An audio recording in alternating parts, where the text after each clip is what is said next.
Bismillahirrahmanirrahim. Assalamualaikum warahmatullahi wabarakatuh. Sebelum memulai pembelajaran hari ini, mari sama-sama kita berdoa. Semoga apa yang kita pelajari dapat bermanfaat untuk kita semua dan kalian selalu diberikan kemudahan oleh Allah Subhanahu wa taala. Berdoa dimulai. Mari kita mulai.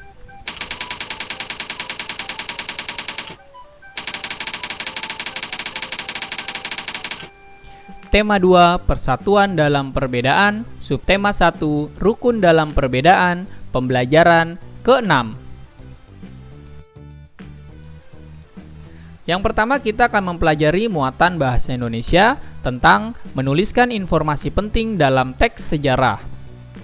Bacalah teks berikut dengan saksama. Proklamasi Kemerdekaan Indonesia dilaksanakan pada hari Jumat 17 Agustus 1945 tahun Masehi atau tanggal 17 Agustus tahun 2605 menurut tahun Jepang yang dibacakan oleh Soekarno dengan didampingi oleh Dr. Andes Muhammad Hatta bertempat di sebuah rumah hibah dari Faraj bin Said bin Awad Martak di Jalan Pegangsaan Timur nomor 56 Jakarta Pusat. Proklamasi tersebut menandai dimulainya perlawanan diplomatik dan bersenjata dari Revolusi Nasional Indonesia yang berperang melawan pasukan Belanda dan warga sipil pro-Belanda hingga Belanda secara resmi mengakui kemerdekaan Indonesia pada tahun 1949. Oke, dari teks tersebut mari kita buat informasi penting dari setiap paragraf. Kita mulai dari paragraf yang pertama, tentunya dengan membuat peta pikiran berdasarkan kata tanya. Paragraf pertama bisa kita buat kata tanya kapan. Kapan proklamasi kemerdekaan Indonesia dilaksanakan? Informasinya adalah proklamasi kemerdekaan Indonesia dilaksanakan pada hari Jumat 17 Agustus 1945 atau juga bisa kalian buat 17 Agustus tahun 2605 menurut tahun Jepang. Kalimat tanya yang kedua, siapa yang membacakan proklamasi? Itu kata tanya siapa. Berarti informasi yang bisa kita dapat adalah proklamasi dibacakan oleh Insinyur Soekarno dengan didampingi oleh Dr. Andes Muhammad Hatta. Dan pertanyaan terakhir dari paragraf pertama, di mana? Di mana proklamasi kemerdekaan Indonesia dilaksanakan berarti menunjukkan suatu tempat. Informasi yang kita dapat adalah proklamasi dilaksanakan di Jalan Pegangsaan Timur nomor 56 Jakarta Pusat.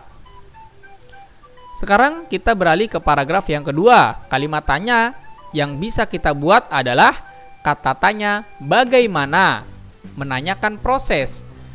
Bagaimana sikap bangsa Indonesia setelah proklamasi kemerdekaan dilaksanakan?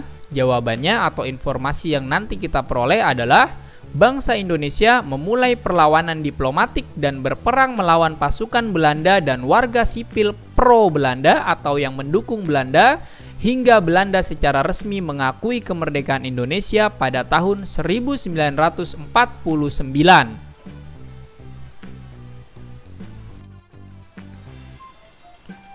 Yang kedua, kita akan mempelajari muatan pendidikan kewarganegaraan tentang pelaksanaan nilai-nilai persatuan dalam perbedaan di lingkungan masyarakat.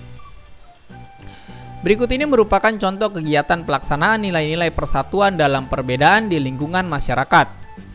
Yang pertama, membantu korban bencana alam tanpa melihat latar belakang mereka. Yang kedua, mempersilakan orang lain untuk beribadah sesuai agamanya masing-masing.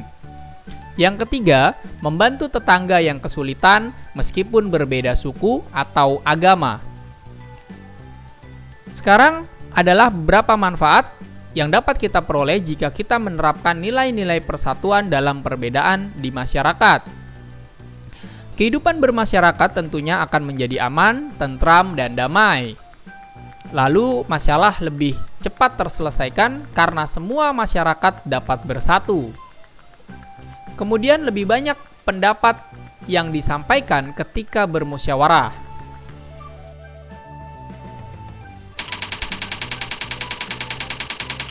Terima kasih telah menyaksikan tayangan ini. Apabila tayangan ini kalian rasa bermanfaat, silakan bagikan kepada orang lain.